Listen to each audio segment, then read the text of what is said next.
Good morning mga boss. Panibagong araw, panibagong vlog na naman.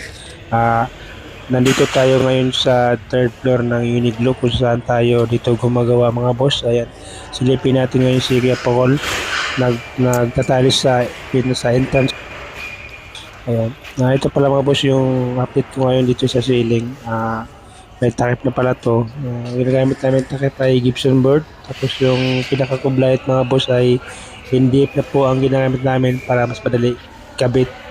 Mga boss, ang ginamit namin sa ceiling mga boss ay metal paring. Tsaka yung pambris na ay metal carry mga boss. Ayan. Yan po ang nakita nyo mga boss ay yun po yung atrium. Mga bakal po yan. Mga angle bar ang gamit namin dyan. Para dyan po kakapit yung pinaka-pangalawang ceiling po na design dyan sa pinaka-atrium mga boss. Ayan. Yan po ay yung winding po yan, yung mga angle bar mga boss. Matibay po gagawa yan. Ayan, ito pa siya pa ako nagtatalis ng asero. Ayan. Napaka-basic lang sa kanya yung magtalis ng mga asero ng tiles mga boss. Ayan. Yan po ay asero ng kanto ng poste. Yan. Po sa kanya mga boss ay napaka-basic lang yan. Sa mga baguhan po boss ay mahirap yan, pero sa mga veterans kagaya sa kanya ay napakadali lang yan gawin mga boss, yung mga asero yan, na tiles.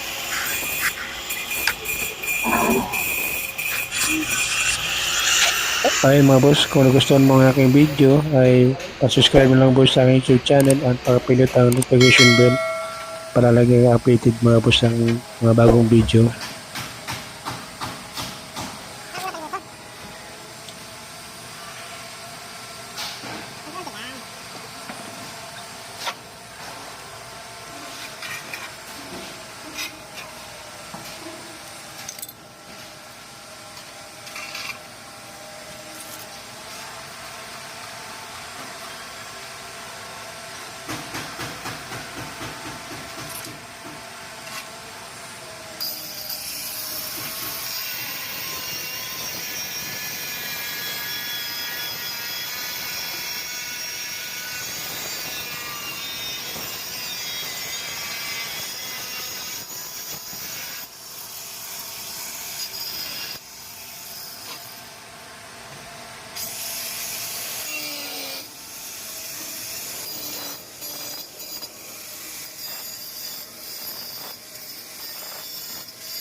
A few moments later.